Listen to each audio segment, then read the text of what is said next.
দেও না। ও বৌমা, তুমি খাবার দিবে না আমার?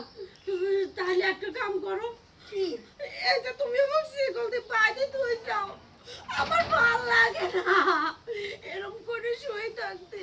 তুমি আমার শিকলটা খুলে দাও, আমি পাড়ার পর দিন একটু ভাত চাই খাই আসবো। আমি তোমার হাতে ভাত চাবো না। আহারে কি সুন্দর বুদ্ধি। এই বুড়ি, আমার কি তোর বোকা মনে হয়? হ্যাঁ, আমি তোর চিকনটা খুলে দিই আর পাড়াতে সবাইকে যাই তুই জন্য বলে আসবি যে আমি তোর উপর নির্যাতন করি না। শোন, তুই এইভাবে পচে পচে মরবি, মরলে তুই এই বাড়িতেই মরবি, না খেয়ে খেয়ে মর, কিন্তু আমি তোকে ছাড়বো না।